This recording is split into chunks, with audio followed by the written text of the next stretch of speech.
Hello, friends. This is Dave Hurwitz, executive editor at ClassicsToday.com. I know my voice is wrecked. What can I do?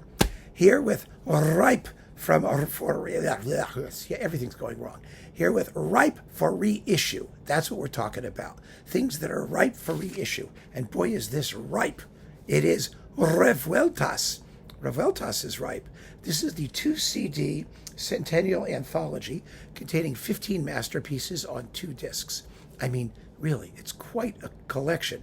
It's available used. I saw it on Amazon. I mean, I thought it was still available like new, but it seems it's not, but you can get it new. The problem with the major labels is that back in the heyday of CDs, they pressed like millions of everything, and then they had to get rid of stock, and so people are hanging on to boxes of this stuff. So you can often find new copies of things, but from third-party dealers, not from the label directly or from a normal retailer, but from used record stores or places like that. But there's cases of this stuff sitting around. Anyway, Revueltas is one of the great Mexican composers, one of the great voices in 20th century music, a fabulous combination of romantic nationalism and avant-gardeosity. I mean, really, really, really cool stuff. And this disc contains like 15 works. Most of his pieces are quite short. And a lot of them had to be sort of assembled and put together by other people because he left things in a mess. He didn't live very long. He was an alcoholic gay guy who had all kinds of personal issues, and his life was a mess, and so was his music. So it required a certain amount of editorial work. But here we have, let's see, Sensamaya. Of course, I think they've got 2 of them, yes. 2 Sensamayas, because you've got that one, and you've got the Stokowski recording. Most of them are with the New Philharmonia Orchestra under Eduardo Mata, and they were issued on RCA way back in the day.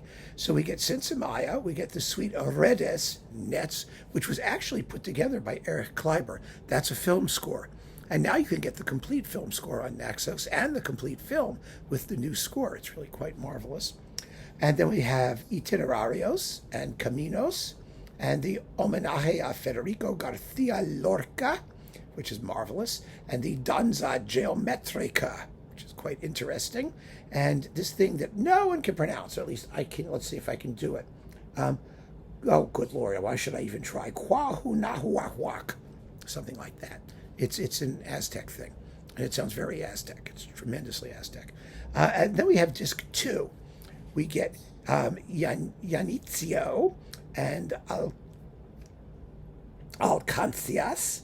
And, oh, this is wonderful, The Wandering Tadpole.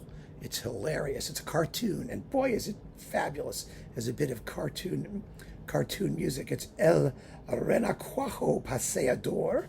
It's adorable, absolutely adorable. And then Ocho por Radio, which is a radio piece, and the Toccata Sin Fuga, just a toccata without a fugue. And Planos, these are all with the London Sinfonietta under David Atherton.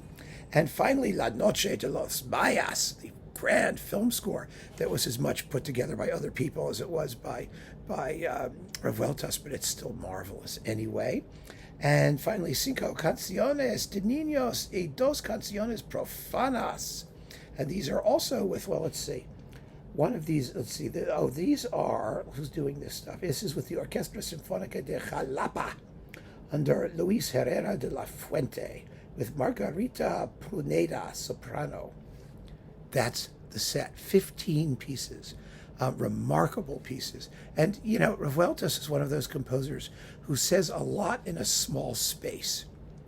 His music is often hyperactive and chromatically dense and rhythmically intricate. And so, a minute of it goes by and you're like, boy, that was like 25 minutes. Well, and I don't mean that in a bad way. I mean, it really gives you a lot of bang for your buck. That's the point.